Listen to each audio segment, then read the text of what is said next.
Good morning. I'm talking to you from room 240C here at Wiley High School, also known as my office. I would show it to you, but it's kind of messy right now. So I'm going to talk to you a little bit about 2 Corinthians chapter 13, verse 11, which is Paul's beginning to close out the letter, giving his benediction. And it says, "Dear brothers and sisters, I close my letter with these last words. Be joyful, grow to maturity, encourage each other, live in harmony and peace. Then the God of love and peace will be with you." Very, very short verse, but at the same time, a lot of things going on in there. We have all these things that are going on around us personally, with whether it is varying opinions on the pandemic, on election, on how schools should reopen, how schools should not reopen, and we're really not, as a country, we're not very unified right now on a lot of different things, and as a community, we're not really unified. Trust me, I see things on social media about how we're doing things, and so whenever we start talking about being joyful, we got to pause and really reflect. The old hymn in the hymnal that says, "Count your blessings, name them one by one."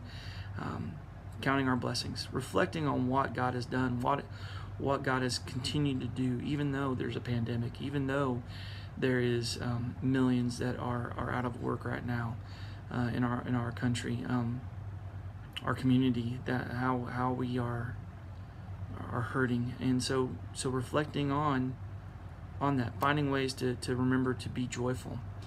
Growing maturity. Man, I struggle with this still, and this is not just a spiritual maturity, though spiritual maturity is something that I think we should strive to grow in as well, but even just how we handle things. I had a phone conversation this morning with a family, and I could have handled it better. And so whenever I reflect on that and think about it, then I think about next time, how I start my phone conversation off. That's going to have an impact on it. And so growing in that, being more mature as a human being is important. How I treat people is important. Encouraging each other. I try to encourage. I try to lift up. If I see somebody downcast, struggling with something, I want to lift them up, to build them up, and by doing that, I kind of leads me into the next one: living in harmony and peace.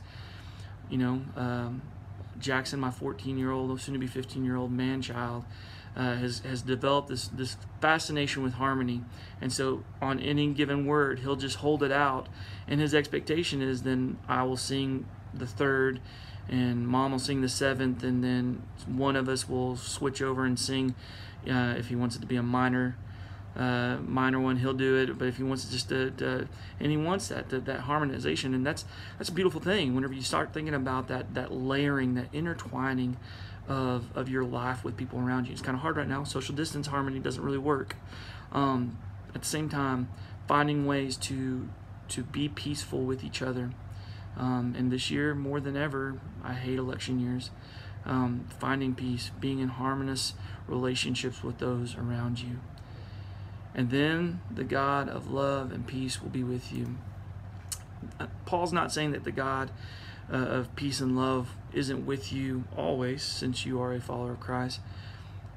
It's just saying that in this case, in these instances, that you will be portraying love and peace to those around you.